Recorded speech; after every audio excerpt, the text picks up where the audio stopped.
ছাত্রদের ডাকা নবান্ন অভিযানকে ঘিরে পুলিশের তৎপরতা তুঙ্গে।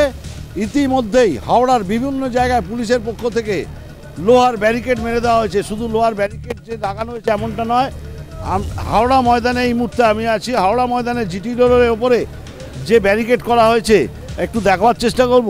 এই ব্যারিকেডকে আটকাবার জন্যে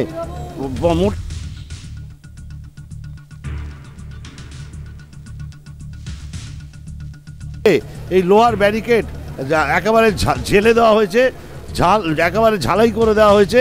কোনো রকমভাবে দড়ি বাঁধা হয়নি, একেবারে ঝালাই করে সেই বিমের সঙ্গে আটকানো হয়েছে। এবং এই ঠিক যে আমরা রয়েছি একেবারে ব্যারিকেডের ঠিক বাইরেটা, যেখান থেকে অভিযানকারীরা আসবে, আন্দোলনকারীরা আমার ঠিক পেছন দিকে, অর্থাৎ আমি রাস্তাটা একটু দেখাতে বলবো, যে জায়গা রাস্তা ধরে আসবে সোজা দেখা যাচ্ছে যেটা বঙ্গবাসী মোড়, হাওড়া ময়দান, ওই রাস্তা ধরে জিটি রোড বরাবরই এখানে আসবে।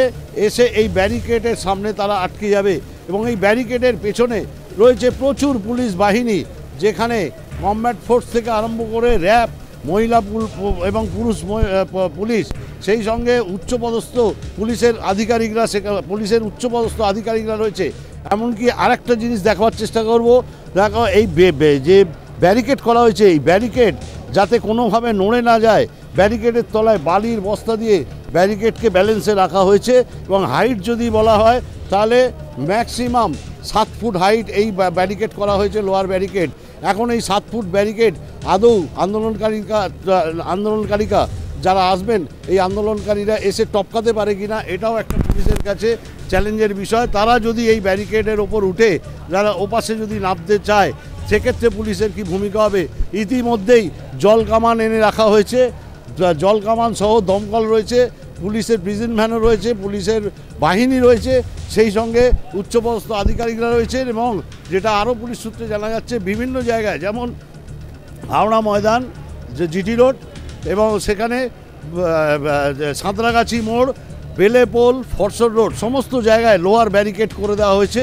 এবং মুহুর্মুহুর ড্রোনে নজরদারি চালানো হবে আকাশপথে, অর্থাৎ ওপর থেকে পুলিশ ড্রোনের মাধ্যমে এই গোটা আন্দোলনকারীদের ওপর নজরদারি চালাবে, এমনটাও কিন্তু প্রস্তুতি নিয়েছে পুলিশ।